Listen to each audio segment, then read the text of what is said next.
Howdy, folks. Something came to mind, and I just want to raise the flag for people out there who are keeping an open mind, exploring new ideas, or possibly just enraptured with particularly this phenomena that is sweeping the internet, the Mandela effect.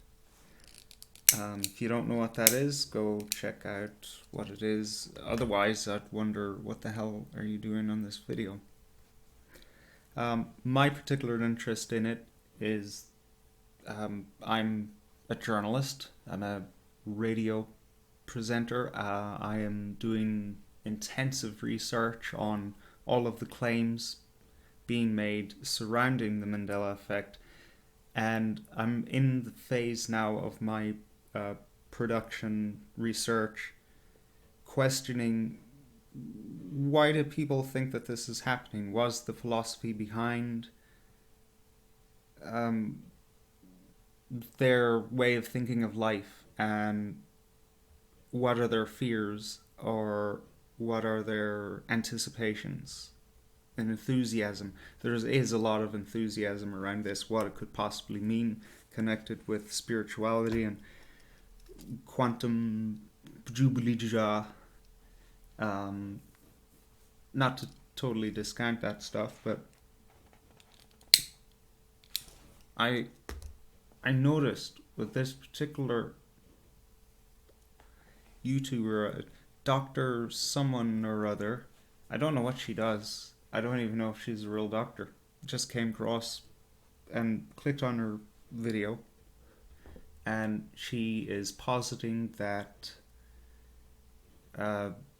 there's some quantum split since 2012 where people are either going to shift onto a higher spiritual octave, which is the world that we recognize now, where, you know, in Star Wars, Darth Vader says, "No, I am your father," as opposed to Luke, "I am your father," whatever.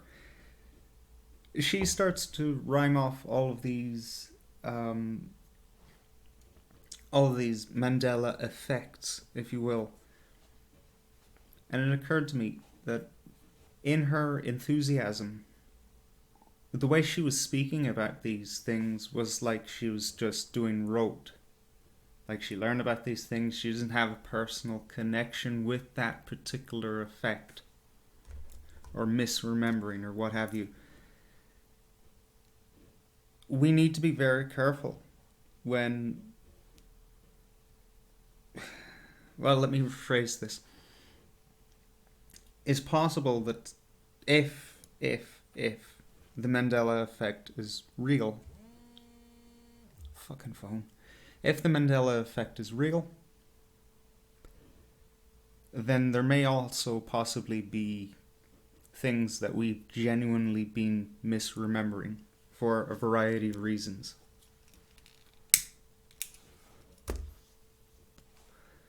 So consider the implications of just taking it for granted that, oh yeah, that's because the Mandela effect, when really it was your faulty memory or collective faulty memory.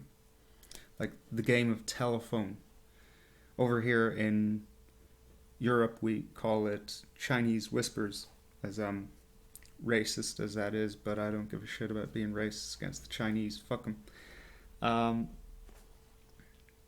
You know, no offense if you are Chinese, but come on.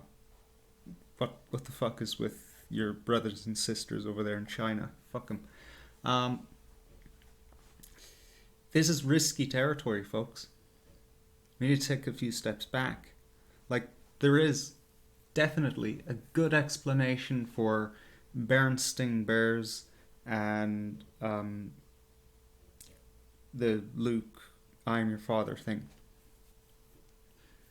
I'm not going to show all my hands because, you know, check out the links in the description. I'm doing a show on it this Wednesday. But just real quickly, Luke, "I'm your father," that's been satirized. We've heard this reference either in groups of friends talking or in other movies. And the reason why we say, Luke, I am your father, is because it's convenient. You don't just burst out of, in the middle of banter or in the middle of a movie say, no, I am your father. Like, what? When you say no, you're answering a question. However, it makes perfect sense in the dialogue of the movie. If he were to say, Luke, I am your father, then it wouldn't actually match the dialogue occurring. Now, when it comes to the Berenstain Bears versus the Berenstain Bears, an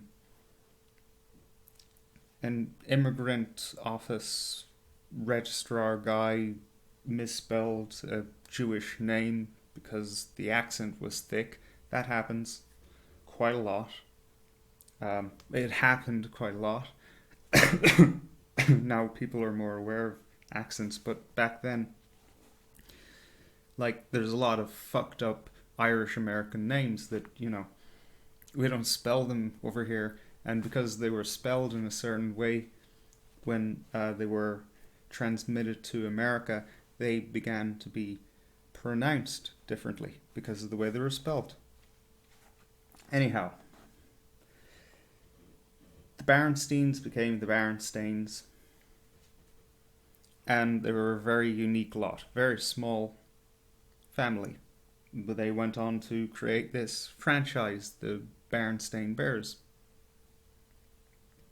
And because people are just used to Steen, and nobody ever hears Stain at the end of a surname, when it came to catalogues, different people cataloguing the books, or later on people writing TV guides, it was misspelt Berenstain. But, we have records of Berenstain being written, but when it comes to print, or the cover of books, or the cover of VHS tapes, from the publishers themselves, from the company, it's spelled Berenstain. So, yeah, that's my explanation. So, there may be a Mandela effect.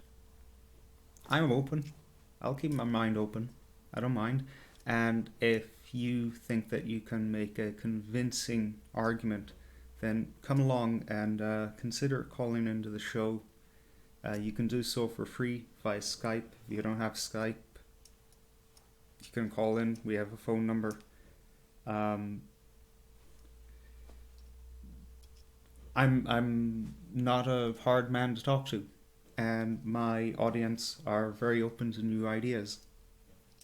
However, again, I must stress, we have to be careful. So take it easy, folks.